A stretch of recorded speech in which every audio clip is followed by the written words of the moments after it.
नमस्कार, India news Uttar Pradesh Uttarakhand में आपका स्वागत है। मैं हूं आपके साथ गरिमा वाजपेयी। उत्तर प्रदेश पूरे देश के लिए एक नजीर बनता जा रहा है। यूपी में जो होता है उसे देश फॉलो करना शुरू कर देता है। और जब यूपी में बाबा का बुलडोजर गरजा तो उसके बाद देश के कई राज्यों में बुलडोजर चलता दिखाई दिया। और अब यूपी में योगी ने मदरसों के सर्वे का फैसला लिया तो उत्तराखंड में भी सर्वे होगा अवैध मदरसों का। यूपी में जिलों में मदरसों का सर्वे शुरू भी हो चुका है।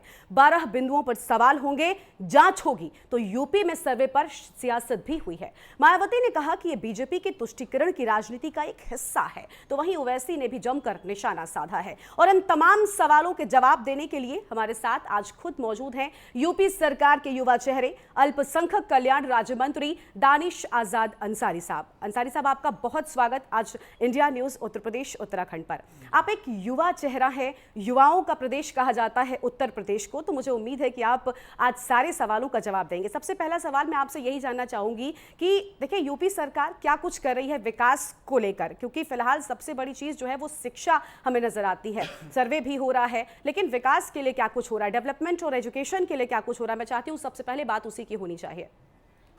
देखिए, उत्तर प्रदेश में योगी सरकार लगातार हमारे युवाओं के तरक्की के लिए, उनके बेहतर शिक्षा के लिए, उनके क्वालिटी ऑफ एजुकेशन के लिए, उनके एम्पावरमेंट के लिए और उनके बेहतर एम्प्लॉयमेंट के लिए काम कर रही है। आज आप देखिए कि योगी सरकार के प्रयासों से आज जो हमारे प्रदेश का नौजवान है वो समाज के मुख्य धारा से जुड़कर और जो सरकार की योजनाएं हैं, जो सरकार के प्रयास हैं, उन तमाम प्रयासों से जुड़कर, उन तमाम योजनाओं से जुड़कर उसको सीधा लाभ मिल रहा है। एक अच्छी शिक्षा उसे मिल रही है, एक बेहतर भविष्य उसे मिल रहा है। आज योगी सरकार ने चाहे शिक्षा के गुणवत्ता को बढ़ाने का काम करना हो, चाहे नौजवानों को रोजगार से जोड़ने का काम करना हो, चाहे ज़्यादा से ज़्यादा स्कॉलरशिप स्कीम्स के माध्यम से नौजवानों को शिक्षा के प्रति और प्रोत्साहित करने का काम हो, हर जगह योगी सरकार ने पूरी ईमानदारी से नौजवानों के साथ उनके विकास के लिए काम किया है। और आज योगी सरकार के प्रयास का ही नतीजा है कि उत्तर प्रदेश का जो नौजवान है वो 5 लाख से ज़्यादा उसको सरकारी नौकरियां मिली हैं और बड़ी संख्या में वो स्वरोजगार से भी जुड़कर तमाम ऐसे एमएसएमई की योजना है, स्टार्टअप योजना है, इन तमाम योजनाओं से वो लाभ लेकर वो खुद का बिजनेस भी स्टार्ट करके वो खुद भी उसको एम्प्लॉयमेंट मिल रहा है और साथ साथ वो समाज में एम्प्लॉयमेंट जनरेट भी कर रहा है। तो आज योगी सरकार ने उस दिशा के भी रास्ते खोले हैं कि जहां आप नौकरी खुद भी पा सकते हैं और आप दूसरों के नौकरी देने का एक जरिया भी बन सकते हैं। ये कितनी बड़ी अच्छी बात है कि आज हमारे प्रयासों से हमारे प्रदेश का नौजवान वो सशक्त हो रहा है, उसके अंदर आगे बढ़ने की जो भावना थी उसको और मजबूत करने का काम योगी सरकार ने किया है। और हमारे प्रयासों से आप देखिए इसका सीधा लाभ हमारे नौजवानों को मिल रहा है। और हर सेक्टर में, चाहे वो शिक्षा का सेक्टर हो, चाहे रोजगार का सेक्टर हो, चाहे खेल का सेक्टर हो, हर सेक्टर में योगी सरकार ने नौजवानों को प्रोत्साहित करने का, उन्हें आगे बढ़ाने का काम किया है। बिल्कुल, यानी नौजवानों को आगे बढ़ाने का काम तो किया ही जा रहा है। लेकिन जैसा कि अभी आपने कहा कि देखिए आज भारत इतने आगे बढ़ रहा है, हमारा उत्तर प्रदेश भी उसी के साथ साथ आगे बढ़ रहा है, आत्मनिर्भरता जो है वो आगे बढ़ रही है। लेकिन दानिश जी, अभी आपने क्वालिटी एजुकेशन की बात की। इस क्वालिटी एजुकेशन पर मैं चाहूंगी कि आप देख रहे हैं कि फिलहाल ताज़ा हालातों में खुद मुख्यमंत्री काफ़ी एक्टिव है। वो चाहते हैं कि बच्चों तक अच्छी शिक्षा पहुंचे, फिर चाहे वो मदरसों में हो या स्कूलों में हो। इस पर आप कुछ कहना चाहेंगे कि अच्छी शिक्षा के लिए अब क्या कुछ बड़ा एक्शन सरकार की ओर से होगा? देखिए, अगर बात मदरसों की की जाए, चूंकि मैं अल्पसंख्यक कल्याण विभाग का मेरे ऊपर दायित्व है जी, तो 2017 के बाद से अगर आप देखिए तो मदरसा शिक्षा के ढांचे को, मदरसे के ढांचे को और मजबूत करने का काम ये किसी ने किया है तो योगी सरकार ने किया है। दीनी तालीम हमारे नौजवानों के लिए, जो मदरसे के छात्र उनके लिए बहुत ज़रूरी है और दीनी तालीम को हमेशा बढ़ाने का काम योगी सरकार ने किया है। और दीनी तालीम के साथ साथ आधुनिक शिक्षा को भी हमने मदरसे का एक अहम अंग बनाया है। और आज योगी सरकार के प्रयास से ही मदरसे का बच्चा दीनी तालीम भी हासिल करता है और उसके साथ साथ आधुनिक शिक्षा भी हासिल करता है। बिल्कुल, एनसीईआरटी के कोर्स को लागू करने का काम योगी सरकार ने किया। योगी सरकार की मंशा है कि दीनी तालीम के साथ साथ, बुनियादी तालीम के साथ साथ आधुनिक शिक्षा भी हमारे मुस्लिम नौजवानों को, मदरसे के छात्रों को मिले, क्योंकि उसको अच्छी शिक्षा मिलेगी तभी वो समाज में आगे बढ़ पाएगा। आज जब भारत सबसे युवा देश कहा जाता है और किसी भी कौम की तरक्की उनके युवाओं के कंधे के ऊपर निर्भर है, तो अगर हम युवाओं को अच्छे शिक्षा नहीं देंगे, बेहतर भविष्य नहीं देंगे, तो निश्चित तौर पे कौम की तरक्की भी नहीं हो पाएगी। और योगी सरकार की मंशा है कि अल्पसंख्यक समाज, हमारा मुस्लिम समाज, हमारा युवा समाज वो तेजी से तरक्की की तरफ बढ़े। बिल्कुल, यानी तरक्की हो तेजी के साथ में, यही एक मंशा है जिसके साथ में ये बड़े एक्शंस भी लिए जा रहे हैं। लेकिन दानिश साहब, ये भी जानना चाहेंगे कि देखिए अभी मदरसों का सर्वे होना शुरू हो चुका है, तारीखें भी निर्धारित हो गई है, रिपोर्ट देने की तारीख भी पक्की हो चुकी है। मैं आपसे बस ये जानना चाहूंगी कि क्योंकि आपने कहा कि हम चाहते हैं कि तरक्की हो, अब जब सर्वे होगा, सर्वे की ज़रूरत क्यों वहाँ पड़ी और सर्वे के बाद क्या कुछ बड़ा बदलाव होगा? मैं चाहती हूँ क्योंकि आप अल्पसंख्यक समाज को प्रतिनिधित्व कर रहे हैं, तो आप बताएं उनके लिए। देखिए, जैसे मैंने आपको बताया कि एनसीईआरटी कोर्स मदरसे में लागू किसी ने किया, तो योगी सरकार ने किया जी। अभी 4 जुलाई को योगी 2.0 में दूसरे कार्यकाल में 100 दिन पूरा होने पे मदरसे के पाठ्यक्रम को एक ऐप के माध्यम से युवाओं के मोबाइल तक पहुंचाने का काम योगी सरकार ने किया। मदरसा ई लर्निंग ऐप हमने लॉन्च करके मदरसे के पाठ्यक्रम को टोटल डिजिटल और एप्लीकेशन के माध्यम से युवाओं के, मदरसे के छात्रों के डायरेक्ट उनके मोबाइल फोन में पहुंचाने का काम किया। इसी के साथ साथ हमने एनसीसी एनएसएस को भी मदरसे से कनेक्ट किया। अभी आप देखिए 4 जुलाई को ही हमने जो हमारे मदरसे के टॉपर बच्चे थे, ऐसे 40 टॉपर बच्चे को 1-1 लाख रुपए और 9 टॉपर बच्चों को 51,000 रुपए, साथ में टैबलेट, फोन और प्रशस्ति पत्र देने का काम किया। यह काम पिछली किसी भी सरकारों में नहीं हुआ कि मदरसों के शिक्षा की गुणवत्ता को बढ़ाने के लिए किसी भी पिछली सरकार ने, चाहे सपा हो चाहे बसपा हो, किसी ने भी कोई ठोस कदम या गंभीरता से काम नहीं किया। आज जब योगी सरकार इस दिशा में पूरी ईमानदारी से सकारात्मक कार्य कर रही है और हम लगातार मदरसे के ढांचे को, जैसे मैंने बताया, और मजबूत और बेहतर बनाने के लिए काम कर रहे हैं, तो ये सर्वे भी उसी का एक अंग है कि जो ऐसे गैर मान्यता प्राप्त मदरसे हैं, बिल्कुल, उनको हम कैसे ज्यादा अच्छी सुविधाएं दे पाए। तमाम अल्पसंख्यक कल्याण विभाग की स्कीम्स चलती हैं, नई रोशनी, नई उड़ान, सीखो कमाओ, कौशल विकास है। इन तमाम स्कीम्स को कैसे हम ग्राउंड लेवल पे ऐसे मदरसों से कनेक्ट कर पाए ताकि वहां के छात्रों को सीधा लाभ मिले। और सरकार कोई योजना, कोई पॉलिसी भविष्य में बनाती है तो सरकार के पास अगर कोई फिगर होगा तो सरकार पूरी इफेक्टिव वे से योजनाओं को धरातल पे लागू कर पाएगी, जिससे ज़्यादा से ज़्यादा छात्रों को, युवाओं को, नौजवानों को इसका फायदा मिलेगा। तभी हम सबका साथ सबका विकास जो हमारा नारा है, पूरी ईमानदारी से हम इस नारे को ग्राउंड लेवल पर चरितार्थ करने के लिए काम कर रहे हैं।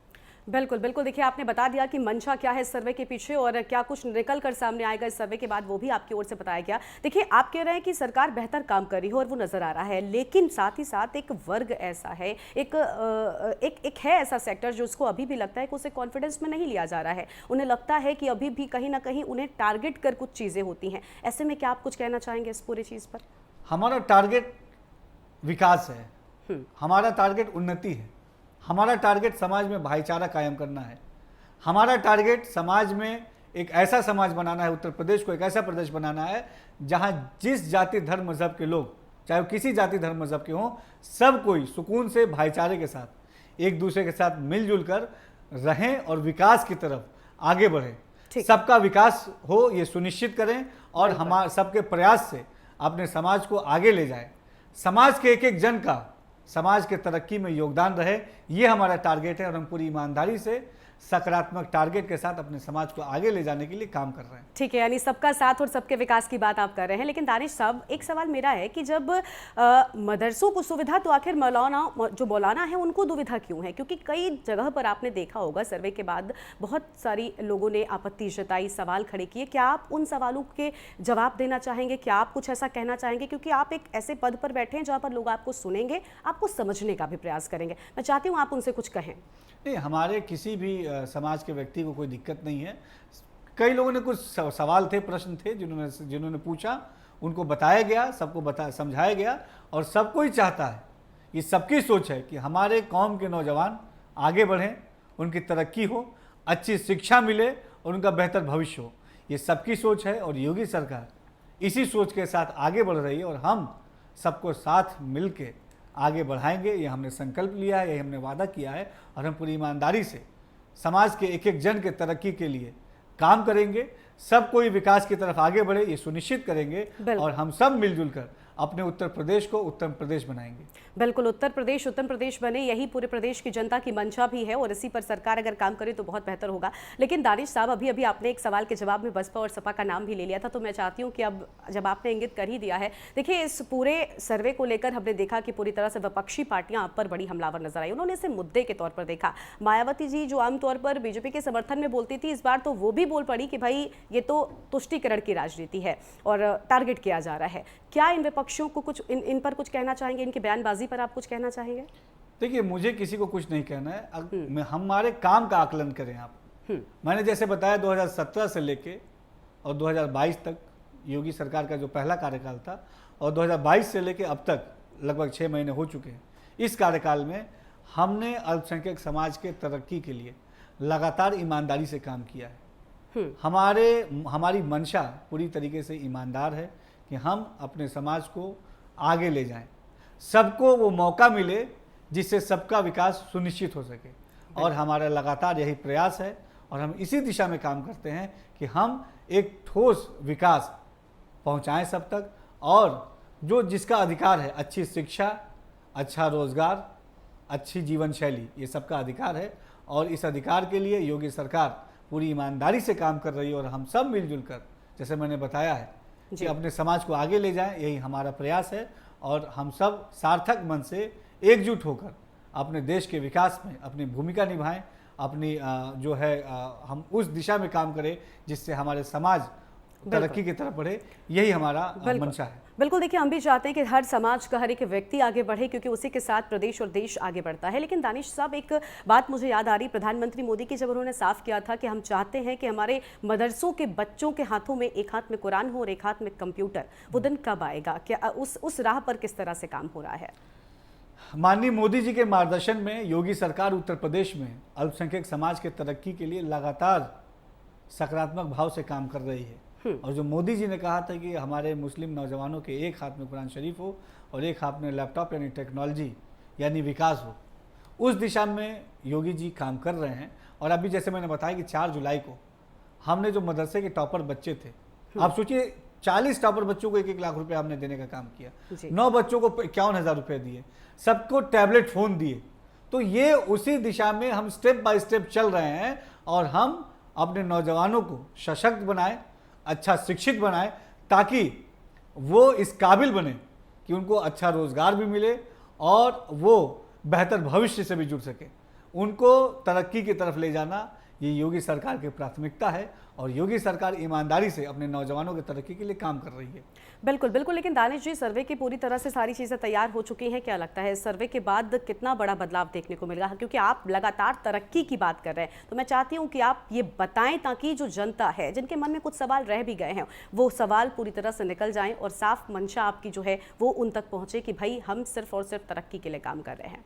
आम जनमानस, आम अल्पसंख्यक ये मानता है कि योगी सरकार उनकी तरक्की के लिए काम कर रही है, और हम लगातार इस प्रयास में है कि हम ज़्यादा से ज़्यादा अच्छी सुविधाएं कैसे ग्राउंड लेवल तक मुहैया करा पाएँ। ये चीज़ें हम लगातार इस दिशा में काम कर रहे हैं। मदरसों की शिक्षा को बेहतर बनाना हो, उनको एनसीईआरटी कोर्स से जोड़ना हो, सर्वे के माध्यम से मदरसों में जो सरकारी योजनाएं हैं उनको पहुंचाना हो, या फिर स्कॉलरशिप देके अपने नौजवानों को और सशक्त बनाने का काम करना हो। हर तरफ तरीके से आप देखिए कि पूरे सार्थक तरीके से सबको साथ लेके हम आगे बढ़ रहे हैं, और कदम दर कदम हम सबके साथ मिलके सबको तरक्की के रास्ते की तरफ आगे ले जा रहे हैं, और हम सब मिलके अपने प्रदेश को आगे ले जाएं, इसी सोच के साथ योगी सरकार काम कर रही है। बिल्कुल, योगी सरकार इसी सोच के साथ काम कर रही है। और देखिए, आप तो हमेशा कहते आए हैं, बीजेपी का नारा रहा है सबका साथ सबका विकास। लेकिन एक बात दानिश साहब, आप भी मानेंगे कि जब चुनाव होता है तब आखिर मुसलमानों के लिए आप वैसे तो बहुत काम कर रहे हैं, आप हर एक वर्ग के लिए काम कर रहे हैं, लेकिन जब चुनाव आता है तब हमेशा ये कह दिया जाता है कि ये जो वोट बैंक है ये अन्य पार्टियों का है। ऐसा क्यों? वोट क्यों नहीं मिलता आखिर? नहीं, हमें लगातार हर समाज का विश्वास मिल रहा है। अगर हमें लगातार हर समाज का विश्वास ना मिल रहा होता तो आजमगढ़ का जो लोकसभा का उपचुनाव था और रामपुर का लोकसभा का जो उपचुनाव था, दोनों जगह भारतीय जनता पार्टी के प्रत्याशियों ने जीत हासिल करके ये स्पष्ट संदेश दे दिया कि आज चाहे किसी जाति धर्म मजहब के लोग हैं, सबका विश्वास भारतीय जनता पार्टी पर, नरेंद्र मोदी जी पर और योगी आदित्यनाथ जी पर है। और दोनों ही जगह पे बड़ी संख्या में अल्पसंख्यक बाहुल्य आबादी है। और अगर वहाँ से भारतीय जनता पार्टी का प्रत्याशी जीता है तो इसका मतलब है कि चाहे हमारे हिंदू भाई हो चाहे मुस्लिम भाई हो, सब ने सहयोग करके विकास को चुना है, और विकास को चुना है तभी भारतीय जनता पार्टी का प्रत्याशी वहाँ से जीत कर आया है। और जो लोग, विपक्ष के लोग ये भ्रम फैलाते हैं, वो भ्रम जाल भी अब टूट चुका है। और आज का समाज ये विकास चाहता है, ये तरक्की चाहता है, और ये जानता है कि कोई पार्टी अगर है जो उनको विकास की तरफ ले जा सकती है तो भारतीय जनता पार्टी है, और कोई नेता अगर ले जा सकता है तो आदरणीय नरेंद्र मोदी जी हैं और योगी आदित्यनाथ जी हैं। इसीलिए सबने हम पे विश्वास जताकर दोनों उपचुनाव में हमें ये दोनों सीट पे हमें अपनी सेवा करने का अवसर दिया। हमारे दोनों प्रत्याशी वहाँ के आम जनमानस के लिए सेवा का कार्य कर रहे हैं, और आने वाले चुनाव में भी आप देखिएगा कि सबके साथ मिलकर, सबके प्रयास से, सबके विश्वास से हम प्रचंड बहुमत के साथ पुनः सरकार बनाकर 2024 में हम जो जनता ने हमें सेवा करने का अवसर दिया है, इसको और आगे बढ़ाने का काम करेंगे। ठीक है, यानी 24 की तैयारी भी शुरू हो चुकी है। खैर दानिश साहब, देखिए आप कह रहे हैं क्योंकि अल्पसंख्यक समाज जो है वो कह रहा, आपको लगता है कि वो भी मान चुके हैं कि यही पार्टी है जो हमारे विकास के लिए काम करती है। आप भी लगातार यही बात कह रहे हैं, लेकिन सबसे बड़ी बात ये कि आपको अपनी सरकार में अल्पसंख्यक समुदाय या समाज के लिए जो काम किए गए और पिछली सरकारों में जो काम किए गए, उनमें क्या बुनियादी फर्क नजर आता है? देखिए, बुनियादी फर्क है कि पिछली किसी भी सरकार ने हमारे अच्छी शिक्षा के लिए कोई काम नहीं किया। योगी सरकार से पहले किसी ने एनसीईआरटी का कोर्स मदरसे में लागू नहीं किया, क्योंकि वो नहीं चाहते, जो विपक्ष के दल है वो नहीं चाहते कि हमारा नौजवान शिक्षित हो, सशक्त हो, वो समाज में आगे बढ़े। वो हमेशा केवल हम मुसलमानों को एक वोट बैंक समझते हैं। लेकिन योगी सरकार ने मोदी जी के नेतृत्व में सबका साथ सबका विकास इस नारे पे पूरी ईमानदारी से काम करते हुए जी समाज के सभी तबकों के विकास के लिए ईमानदारी से काम किया, और आज उसी का नतीजा है। आज आप देखिए, प्रधानमंत्री जन विकास योजना के माध्यम से अल्पसंख्यक बाहुल क्षेत्रों में हम लगातार इंफ्रा डेवलपमेंट का काम कर रहे हैं। वहाँ स्कूल्स खोल रहे हैं, हॉस्पिटल्स खोल रहे हैं। बरेली में 120 करोड़ से ऊपर के लागत से हम वहाँ यूनानी डिग्री कॉलेज बना रहे हैं। इसी तरीके से रामपुर में, आजमगढ़ में, सिद्धार्थनगर में, गाजीपुर में, मऊ में, प्रयागराज में, हर जगह प्रदेश के किसी भी कोने में आप जाइए, आपको अल्पसंख्यक बाहुल क्षेत्रों में योगी सरकार और मोदी सरकार के काम दिखेंगे। अभी हम सेवायोजन विभाग के माध्यम से मिलकर अल्पसंख्यक कल्याण विभाग अल्पसंख्यक बाहुल क्षेत्रों में स्पेशलाइज्ड रोजगार मेले लगाने जा रहा है, जहां वहां के नौजवानों को सीधे रोजगार के अवसर उपलब्ध होंगे। कंपनीज अल्पसंख्यक बाहुल क्षेत्रों में जाके सीधे वहाँ के नौजवानों का इंटरव्यू लेंगी, उनको रिक्रूट करेंगी, उनको ऑफर लेटर्स देंगी, तो ये सीधे रोजगार के दरवाजे उनके क्षेत्रों में, उनके घर पे जाके खुलेंगे। और इसके लिए योगी सरकार ने अभी बैठक की मैंने, और आने वाले अगले महीने 2 अक्टूबर से हम इसकी शुरुआत करेंगे। उत्तर प्रदेश के 18 जो मंडल हैं, हर मंडल पे एक बड़ा रोजगार मेला लगा के अल्पसंख्यक बाहुल क्षेत्रों में वहाँ के नौजवानों को हम रोजगार देने का काम करेंगे। एनसीईआरटी कोर्स के माध्यम से मदरसे के हम अच्छी शिक्षा देने का काम करेंगे। प्रधानमंत्री जन विकास कार्यक्रम के माध्यम से अल्पसंख्यक बाहुल क्षेत्रों में इंफ्रा डेवलपमेंट करने का काम करेंगे, वुमेन एम्पावरमेंट करने का काम करेंगे। तो हम समाज के सभी वर्ग को लेके, समाज के सभी तबकों को लेके आगे बढ़ने का जो हमने संकल्प लिया है, पूरी ईमानदारी से अपने इस संकल्प पे काम करते हुए योगी सरकार आगे बढ़ेगी। बिल्कुल, तो देखिए योगी सरकार आगे बढ़ेगी, आपने साफ कर दिया। दानिश साहब, बस एक आखिरी सवाल आपसे मैं करना चाहूंगी, और वो ये कि देखिए बहुत से लोग हैं ऐसे अल्पसंख्यक समाज के जो अभी भी डरे हुए हैं। आपने भले इसे नकार दिया, लेकिन हैं कुछ लोग जो नहीं जानते, जो शायद जागरूक नहीं है, लेकिन क्योंकि आप सरकार में मंत्री हैं, आप सबसे बड़ी बात क्योंकि आप उनके कौम से हैं, और ऐसे में होता क्या है कि लोगों को समझाना थोड़ा सा आसान हो जाता है। क्या आप उन लोगों से हमारे माध्यम से कुछ कहना चाहेंगे कि सर्वे से डरने की कोई ज़रूरत नहीं है? देखिए, आज एक सबका विश्वास योगी सरकार पे है। कोई भी सरकार की योजना हो, उसका बड़ा लाभ और सीधा लाभ अल्पसंख्यक समाज को मिला है। आप देखिए, अल्पसंख्यक समाज के लिए अल्पसंख्यक कल्याण विभाग योजनाएं चलाता है। इसके अलावा भी तमाम ऐसी योजनाएं, प्रधानमंत्री जो आवास योजना है, निःशुल्क राशन योजना है, आयुष्मान योजना है, इन तमाम योजनाओं का भी बड़ी संख्या में, बड़े प्रतिशत में लाभ अल्पसंख्यक समाज के लोगों को मिला है। और आज आप देखिए, एक आम आदमी का सपना होता है कि उसके घर पे उसके सर पे छत हो, वो छत देने का काम प्रधानमंत्री जी ने किया, और बड़ी संख्या में इसका लाभ अल्पसंख्यक समाज के लोगों को मिला, मुस्लिम समाज के लोगों को मिला। आयुष्मान कार्ड, अच्छे स्वास्थ्य सेवाएं सबको सुनिश्चित हो सके, इसके लिए जो आयुष्मान कार्ड था उसका बड़ी संख्या में लाभ अल्पसंख्यक समाज को मिला, मुस्लिम समाज को मिला। तो तमाम योजनाओं का सीधा लाभ बिना भेदभाव के और बिना भ्रष्टाचार के सब तक पहुंच रहा है। पूरे उत्तर प्रदेश में एक भी ऐसा कोई इंसिडेंट नहीं हुआ जहां किसी व्यक्ति ने कहा हो कि मैं अमुक जाति धर्म मजहब का हूं, इसीलिए मुझे किसी योजना का लाभ से वो वंचित रह गया हो। अलबत्ता लोग तो ये कहते हैं कि हम माइनॉरिटी कम्युनिटी से हैं, हमको ज़्यादा लाभ मिल रहा है, हमको ज़्यादा सरकार फायदा पहुँचा रही है। तो आज एक विश्वास सरकार के प्रति जो डेवलप हुआ है वो हमारे काम से हुआ है, वो हमारे सार्थक इरादों से हुआ है, वो हमारे सबको साथ लेके आगे बढ़ने के इरादों से हुआ है। और हम इसी इरादे से, इसी वादे से, इसी नियत से सबको साथ लेके आगे बढ़ेंगे। बिल्कुल। तो देखिए, सबका साथ सबका विकास भले आपकी पार्टी का नारा हो, लेकिन हम सब भी यही चाहते हैं कि पूरे देश का विकास हो, पूरा देश आगे बढ़े। और बहुत शुक्रिया आपका हमारे साथ जुड़ने के लिए, दानिश आज़ाद अंसारी जी, और अपना कीमती वक्त इंडिया न्यूज़ उत्तर प्रदेश उत्तराखंड को देने के लिए। तो हमारे साथ में दानिश आज़ाद अंसारी, यूपी सरकार में मंत्री, अल्पसंख्यक कल्याण की ओर से आज हमारे साथ में जुड़े। उनकी ओर से बड़ी अहम बातें कही गई और साफ तौर पर कहा गया कि देखिए, मंशा सर्वे की बिल्कुल स्पष्ट है कि हम सुविधा आप तक पहुंचाना चाहते हैं, क्वालिटी एजुकेशन आप तक पहुंचाना चाहते हैं, ताकि सबका साथ और सबका विकास हो सके। तो हमारी इस एक्सक्लूसिव बातचीत में आज बस इतना ही। तमाम बड़ी खबरों के लिए आप बने रहिए इंडिया न्यूज़ उत्तर प्रदेश उत्तराखंड के साथ। नमस्कार।